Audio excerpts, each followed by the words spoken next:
ನಮಸ್ಕಾರ ವೀಕ್ಷಕರೇ, ನೋಡಿ ಗೃಹಲಕ್ಷ್ಮಿ ಯೋಜನೆಯ 10ನೇ ಕಂತಿನ ಹಣ ಈಗಾಗಲೇ ಸಾಕಷ್ಟು ಫಲಾನುಭವಿಗಳು ಪಡ್ಕೊಂಡಿದ್ದೀರಾ.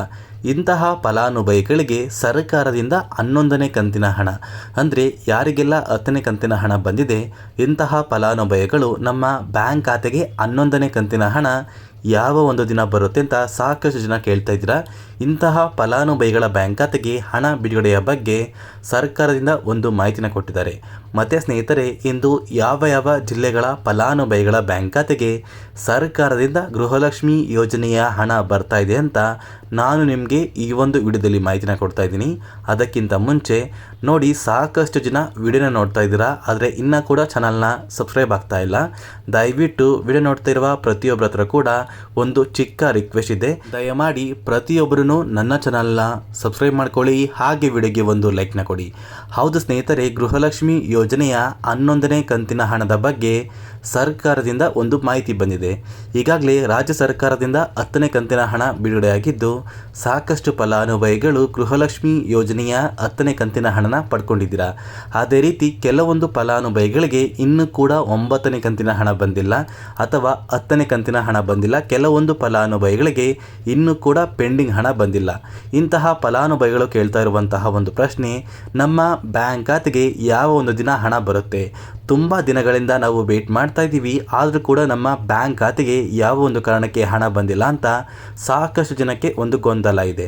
ನೋಡಿ ಸ್ನೇಹಿತರೆ, ಗೃಹಲಕ್ಷ್ಮಿ ಯೋಜನೆಯ ಪ್ರತಿಯೊಂದು ಫಲಾನುಭವಿಗಳಿಗೂ ಸರ್ಕಾರದಿಂದ ಹಣ ಬಿಡುಗಡೆ ಆಗಿದೆ. ಆದರೆ ಕೆಲವೊಂದು ಸಮಸ್ಯೆಯಿಂದ ನಿಮ್ಮ ಬ್ಯಾಂಕ್ ಖಾತೆಗೆ ಹಣ ಬಂದಿಲ್ಲ ಅಷ್ಟೇ. ನೋಡಿ, ಈಗಾಗಲೇ ಸರ್ಕಾರದಿಂದ 11ನೇ ಕಂತಿನ ಹಣದ ಬಿಡುಗಡೆಯ ಬಗ್ಗೆ ಒಂದು ಮಾಹಿತಿ ಬಂದಿದೆ. ಆ ಒಂದು ಮಾಹಿತಿಯ ಪ್ರಕಾರ ಯಾರಿಗೆಲ್ಲ ಗೃಹಲಕ್ಷ್ಮಿ ಯೋಜನೆಯ ಹಣ ಬರ್ತಾ ಇದೆ, ಇಂತಹ ಫಲಾನುಭವಿಗಳಿಗೆ 11ನೇ ಕಂತಿನ ಹಣ ಖಂಡಿತವಾಗಿಯೂ ಬಂದೇ ಬರುತ್ತೆ. ಆದರೆ ನಿಮ್ಮ ಬ್ಯಾಂಕ್ ಖಾತೆಗೆ ಯಾವ ಒಂದು ದಿನ 11ನೇ ಕಂತಿನ ಹಣ ಬರುತ್ತೆ ಅಂದರೆ, ನೋಡಿ ಸ್ನೇಹಿತರೆ, ಮೇ ತಿಂಗಳಲ್ಲಿ ನಿಮ್ಮ ಬ್ಯಾಂಕ್ ಖಾತೆಗೆ ಯಾವುದೇ ರೀತಿಯ 11ನೇ ಕಂತಿನ ಹಣ ಬರ್ತಾ ಇಲ್ಲ. ಈ ಒಂದು ಮಾಹಿತಿನ ಸರ್ಕಾರದಿಂದನೇ ಕೊಟ್ಟಿದ್ದಾರೆ ಸ್ನೇಹಿತರೆ. 11ನೇ ಕಂತಿನ ಹಣ ನಿಮ್ಮ ಬ್ಯಾಂಕ್ ಖಾತೆಗೆ ಬರಬೇಕು ಅಂದರೆ ನೀವು ಜೂನ್ ತಿಂಗಳವರೆಗೂ ಕೂಡ ವೇಟ್ ಮಾಡಬೇಕಾಗತ್ತೆ. ಈಗಾಗಲೇ ಸರ್ಕಾರದಿಂದ ಮೇ ತಿಂಗಳ 10ನೇ ಕಂತಿನ ಹಣ ಬಿಡುಗಡೆ ಆಗಿದ್ದು ಇನ್ನೂ ಕೂಡ ಕೆಲವೊಂದು ಫಲಾನುಭವಿಗಳು 10ನೇ ಕಂತಿನ ಹಣನ ಪಡ್ಕೊಂಡಿಲ್ಲ. ಅದೇ ರೀತಿ ಇನ್ನೂ ಕೂಡ ಕೆಲವೊಂದು ಫಲಾನುಭವಿಗಳಿಗೆ 9ನೇ ಕಂತಿನ ಹಣ ಅಥವಾ 8ನೇ ಕಂತಿನ ಹಣ ಸಾಕಷ್ಟು ಜನ ಹೇಳ್ತಾ ಇರೋದು ನಮ್ಮ ಬ್ಯಾಂಕ್ ಖಾತೆಗೆ ಇನ್ನೂ ಸಹ ಬಂದಿಲ್ಲ ಅಂತ. ನೋಡಿ ಸ್ನೇಹಿತರೆ, ಇಂದು ಸೋಮವಾರ ಗೃಹಲಕ್ಷ್ಮಿ ಯೋಜನೆಯ ಹಣ ಪ್ರತಿಯೊಂದು ಫಲಾನುಭವಿಗಳ ಬ್ಯಾಂಕ್ ಖಾತೆಗೆ ಬಿಡುಗಡೆ ಆಗ್ತಾ ಇದೆ.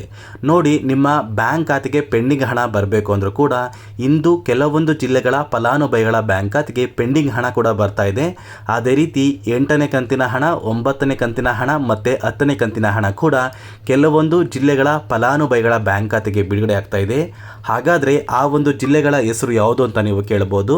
ನೋಡಿ ಸ್ನೇಹಿತರೆ, ಮೊದಲಿಗೆ ಉಡುಪಿ, ಉತ್ತರ ಕನ್ನಡ, ಕಲಬುರಗಿ, ಕೊಡಗು, ಕೊಪ್ಪಳ, ಕೋಲಾರ, ಗದಗ, ಚಾಮರಾಜನಗರ, ಚಿಕ್ಕಬಳ್ಳಾಪುರ, ಚಿಕ್ಕಮಗಳೂರು, ಚಿತ್ರದುರ್ಗ, ತುಮಕೂರು, ರಾಮನಗರ, ರಾಯಚೂರು, ವಿಜಯಪುರ, ದಕ್ಷಿಣ ಕನ್ನಡ, ದಾವಣಗೆರೆ, ಧಾರವಾಡ, ಬಳ್ಳಾರಿ, ಬಾಗಲಕೋಟೆ, ಬೀದರ್, ಬೆಂಗಳೂರು ನಗರ, ಬೆಂಗಳೂರು ಗ್ರಾಮಾಂತರ, ಬೆಳಗಾವಿ, ಮಂಡ್ಯ, ಮೈಸೂರು, ಯಾದಗಿರಿ ಮತ್ತು ವಿಜಯನಗರ ಈ ಜಿಲ್ಲೆಗಳ ಫಲಾನುಭವಿಗಳ ಬ್ಯಾಂಕ್ ಖಾತೆಗೆ ಸರ್ಕಾರದಿಂದ ಇಂದು ಗೃಹಲಕ್ಷ್ಮಿ ಯೋಜನೆಯ 8, 9 ಮತ್ತು 10ನೇ ಕಂತಿನ ಹಣ ಪ್ರತಿಯೊಂದು ಫಲಾನುಭವಿಗಳ ಬ್ಯಾಂಕ್ ಖಾತೆಗೆ ಬಿಡುಗಡೆ ಆಗ್ತಾ ಇದೆ. ಅದೇ ರೀತಿ 9ನೇ ಕಂತಿನ ಹಣ ನಿಮ್ಮ ಬ್ಯಾಂಕ್ ಖಾತೆಗೆ ಬರಬೇಕು ಅಂದರೆ ಪ್ರತಿಯೊಬ್ಬರು ಕೂಡ ಜೂನ್ ತಿಂಗಳವರೆಗೆ ವೇಟ್ ಮಾಡಿ.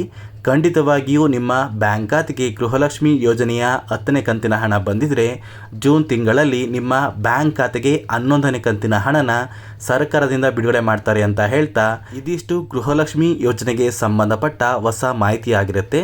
ದಯವಿಟ್ಟು ಪ್ರತಿಯೊಬ್ಬರೂ ನನ್ನ ಚಾನಲ್ನ ಸಬ್ಸ್ಕ್ರೈಬ್ ಮಾಡ್ಕೊಳ್ಳಿ, ಹಾಗೆ ವಿಡಿಯೋಗೆ ಒಂದು ಲೈಕ್ನ ಕೊಡಿ.